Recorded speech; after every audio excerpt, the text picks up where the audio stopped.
धन सतगुरु धन गुरु प्यारी साध संगत जी, आपका हमारे YouTube चैनल ज्योति और साधना में बहुत बहुत स्वागत है। तो सत्संग प्रवचनों की एक और वीडियो के साथ हम आप सभी संगत समक्ष पुनः प्रस्तुत हैं।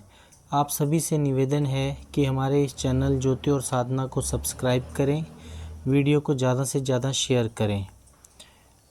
सत्संग प्रवचनों को शुरू करने से पहले गुरु प्यार का एक छोटा सा शब्द आप सभी संगत समक्ष रखा जा रहा है।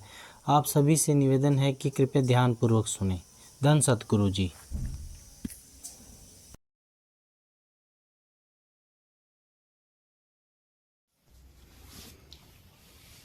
बड़ा है बलधारी, गुरु ही बचाए इस काल से। सतपुरुष से हमें मांग कर लाया अपने संग। सतपुरुष से हमें मांग कर लाया अपने संग। तीन लोक की रचना रच दई, अब करता है तंग।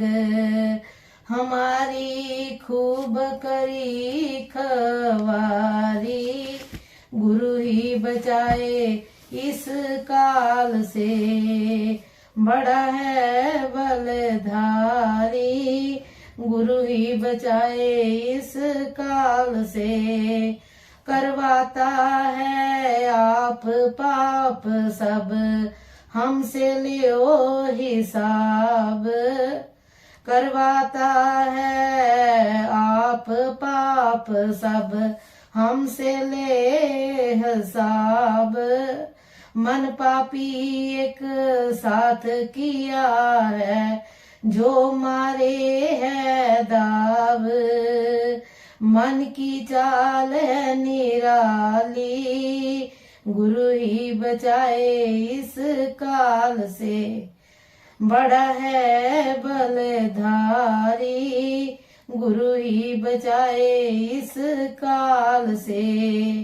पाप कराते समय दुष्ट मन बने हमारो वीर।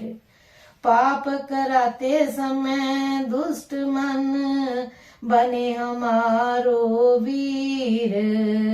अंत समय पर आप दिखावे पापों की तस्वीर।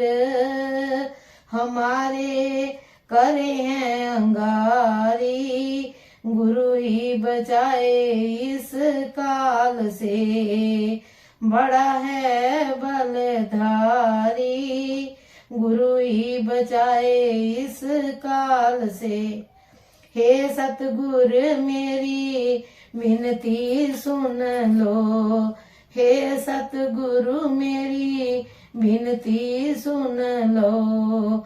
जोड़ू दोनों हाथ, मुझको काल जान नहीं देओ, मुझको काल जान नहीं देओ। ले चलो अपने साथ, मैं हूँ शरण तुम्हारी, गुरु ही बचाए इस काल से। बड़ा है बलशाली, गुरु ही बचाए इस काल से। सतगुरु जी के वचन मान लो, सत्य कहे रघुबीर। सतगुरु जी के वचन मान लो, सत्य कहे रघुबीर। साथ चलेंगे सतगुरु, निश्चय होए ना कोई पीर।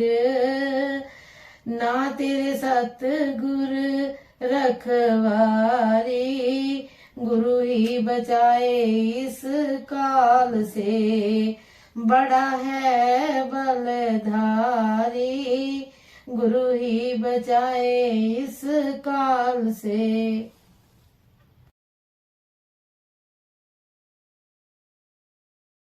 भगवत कथा गुरु रूप प्यारी साध संगत जी, परम पूज्य परम संत ठाकुर सिंह जी महाराज जी के पवित्र चरणों में दास का कोटि कोटि प्रणाम है। साध संगत की सेवा में श्रीमद् भागवत के बारे में एक छोटा सा प्रसंग आपकी सेवा में रखा जा रहा है। सत्संग का मन के ऊपर बड़ा भारी रंग चढ़ता है, जैसा करो संग वैसा चढ़े रंग। तुलसीदास जी कहते हैं, तुलसी नवघट छिद्र को सत्संगत सराबोर, बाहर रहे न प्रेम जल कीजिए यत्न करोड़। छिद्र वाले घड़े में यदि कोई पानी भरकर रखना चाहता है तो उसका एक ही उपाय है कि घड़े को पानी में डुबोकर रखो। हमारा तुम्हारा शरीर भी 9 छिद्रों वाला है, घड़ा है। अगर इसमें प्रेम रूपी, ज्ञान रूपी और आनंद रूपी पानी भरकर रखना है तो इसे सत्संग के तालाब में डुबोकर रखो। संतों और भक्तों के संग से ही भगवान की भक्ति प्राप्त होती है और भगवान की भक्ति समस्त विकारों को मिटाकर भगवान का दर्शन करा देती है। पूर्ण पुरुषों के संग की महिमा बहुत अपार है। जैसे अग्नि जलाने से तत्काल 3 बातें होती है, शीत का नाश, दूसरा अंधकार का नाश, तीसरा भय का नाश। शास्त्र कहते हैं कि सत्संग भी एक आग है। सत्संग करने से भी जीवन में 3 बातें घटित होती हैं। पहला पापों का नाश, दूसरा अज्ञान का नाश और तीसरा निर्भयता यानी भय का नाश। गुरुवाणी में लिखा है, संत संग प्रभु अंतर डीठा, नाम प्रभु का लागा मीठा। परमेश्वर कोई साथ में आसमान पर नहीं बैठा है, परमेश्वर हमारे अंतर ही है। हमारे अपने अंतर होते हुए भी हमें परमेश्वर का अनुभव क्यों नहीं होता, इसके कारण को समझने की कोशिश करें। मनुष्य के जीवन का लक्ष्य बिंदु है परम पिता परमेश्वर की प्राप्ति और परम पिता परमेश्वर स्थूल, सूक्ष्म एवं कारण वासना के रहते हुए नहीं मिल सकते। वासना का कोई भी रूप हो, चाहे स्थूल हो या सूक्ष्म हो अथवा कारण हो, यह परमेश्वर से मिलने की सबसे बड़ी बाधा है। भगवान श्री कृष्ण ने समय गीता के आदेश दिया है, जह शत्रु महाबाहो काम रूपम दुरासदम। भगवान का यह आदेश है कि जीवन में जो काम वासना है उसे मार डालो। भगवान परामर्श नहीं दे रहे कि ऐसा कर लो तो अच्छी बात है। भगवान स्पष्ट कह रहे हैं, मित्र देता है परामर्श, सेवक करता है प्रार्थना, माता पिता गुरु और ईश्वर देते हैं आदेश। आप परामर्श मानो या ना मानो, प्रार्थना मानो या ना मानो, किंतु आदेश का तो पालन करना ही पड़ता है। भगवान आदेश दे रहे हैं कि इस काम वासना को मारो क्योंकि यह बहुत खतरनाक है। गोस्वामी तुलसी जी कहते हैं, दीप शिखा सम जुगती तन मन जन होसी पतंग, भजही राम तज काम मद करही सदा सत्संग। ये जैसे आग जल रही होती है किंतु धुएं के कारण आग दिखाई नहीं देती, झिल्ली के कारण बच्चा दिखाई नहीं देता। इसी तरह काम वासना के कारण परमेश्वर दिखाई नहीं देता। अगर धुआं नष्ट हो जाए तो आग स्पष्ट दिखाई देने लगती है। शीशे के ऊपर से धूली साफ हो जाए तो प्रतिबिंब साफ दिखाई देने लगता है। झिल्ली हट जाए तो बच्चा साफ दिखाई देने लगता है। इसी तरह से जब मन और बुद्धि से काम वासना हट जाती है तो परमेश्वर स्पष्ट नजर आने लगते हैं। अर्जुन ने कहा, भगवान थोड़े दिनों के लिए मुझे भोगों का सेवन कर लेने दो। भगवान ने कहा, बिल्कुल नहीं, इस महादुष्ट पापी काम का पेट कभी नहीं भरता। यह ऐसा भयंकर शत्रु है कि मन को परमेश्वर की ओर जाने ही नहीं देता। जैसे 2 परस्पर विरोधी पार्टियों के नेता होते हैं, इसी तरह यहाँ पर भी परस्पर विरोधी 2 पार्टियों के नेता हैं। प्रकृति का सबसे बड़ा महारथी है काम, और दूसरी तरफ आत्म लोक का, चेतन लोक का सबसे बड़ा महारथी है परमेश्वर। एक और काम है, दूसरी ओर श्याम है। जो काम से हार गया वह श्याम से दूर हो गया, और जिसने काम को जीत लिया उसने परम पिता परमेश्वर को प्राप्त कर लिया। स्थूल, सूक्ष्म और कारण वासनाओं से मुक्ति पाकर भगवान के साथ एक होने के लिए ही यह श्री भगवत की कथा है। भगवान स्पष्ट कह रहे हैं कि संत महापुरुषों के मुख से मेरी यशो कीर्ति की कथा सुनते सुनते और मेरा नाम जपते जपते सभी प्रकार की वासनाओं का अंत हो जाता है। साध के संग मुख उज्जवल होत, साध संग मल सगली खोत। कई लोग कहते हैं कि कथा सुनने से क्या होता है, बहुत कुछ होता है। भाई तुम कथा सुनना तो प्रारंभ करो, खाली बातों से तो कुछ नहीं होने वाला है। कथा के लाभ के बारे में भगवान के अपने श्री मुख से कहे हुए शब्द हैं। श्री भागवत की कथा प्राणी मात्र के लिए परम कल्याणकारी, परम मंगलकारी और परम हितकारी है। भगवान की कथा मनुष्य के सभी पापों, तापों और संतापों को नष्ट कर देती है। भागवत कथा के शब्द में बहुत भारी शक्ति होती है। लोगों को शायद मालूम नहीं है कि जब बादल गरजते हैं तो बगुली बादल की गर्जना के शब्द सुनकर गर्भवती हो जाती है। शब्द सुन सुन कीट भृंगी का रूप धारण कर लेता है। जमीन पर रेंगने वाले कितने ही जीव जंतु बादल की गर्जना के शब्द से पैदा होते हैं। बादल की गर्जना सुनकर मोर नाचता है और उसकी आंखों से आंसू टपकने लगते हैं। उन आंसुओं को पीकर मोरनी गर्भवती होती है। दिल की बीमारी वाले लोगों को डॉक्टर खुम्बे और गुच्छियों की सब्जी खाने का परामर्श देते हैं। यह गुच्छियां बादल की गर्जना से ही पैदा होती हैं। बगुली अगर बादल की गर्जना का शब्द सुनकर गर्भवती होकर बच्चे को जन्म दे सकती है, तो संतों महापुरुषों के मुखारविंद से भागवत कथा के शब्द सुनकर क्या मनुष्य के हृदय में भगवान की प्रेमा भक्ति का जन्म नहीं हो सकता।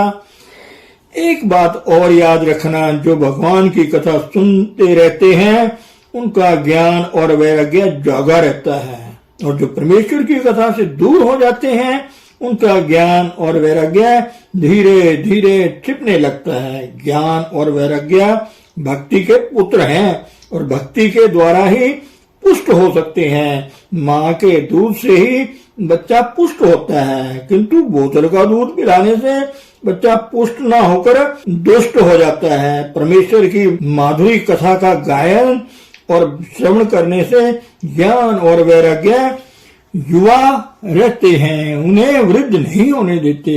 देखो पानी के ऊपर काई जम जाती है, अगर पानी के ऊपर पत्थर फेंकते रहेंगे तो पानी नजर आता रहेगा, और पत्थर फेंकना बंद कर दोगे तो कोई पानी के ऊपर फिर चिपक जाएगी और पानी दिखना बंद हो जाएगा। इसी तरह भागवत कथा के शब्द के अगर दिल में ठोकर लगती रहेगी तो परमेश्वर की याद बनी रहेगी। अगर कथा का शब्द मिलना बंद हुआ तो माया काई की तरह हृदय के ऊपर फिर छा जाएगी और भगवान की याद भूल जाएगी। ऐसी दशा में जिंदगी में केवल खाना, सोना, रोना, बाल बच्चों को पैदा करके उन्हें लालन पालन का ही लक्ष्य रह जाएगा। जिस व्यक्ति के जीवन में ऐसा लक्ष्य हो जाता है वह प्राणी इंसानी चोले में पशु की तरह ही जीवन जीता है। रामचंद्र के भजन बिन जो चह पद निर्वाण, ज्ञानवंत आप सो नर पशु बिन पूछ विषाण। मनुष्य शरीर पाया है तो धर्म मर्यादा से जगत का व्यवहार करते हुए भगवान का भजन करो। मेरे भाई, भगवान के भजन का आधार है संयम और सदाचार।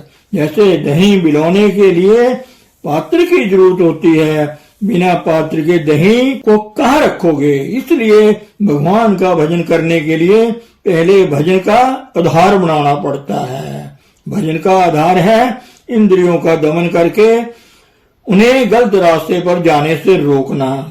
भगवान ने भागवत गीता में कहा है कि संयम और सदाचार में श्रद्धा रखने वाला व्यक्ति ही भगवान का भजन करके भगवत दीप ज्ञान प्राप्त कर सकता है। भजन के आधार के बारे में गुरुवाणी में लिखा है, सर्वधर्म में श्रेष्ठ धर्म हर को नाम जप निर्मल कर्म।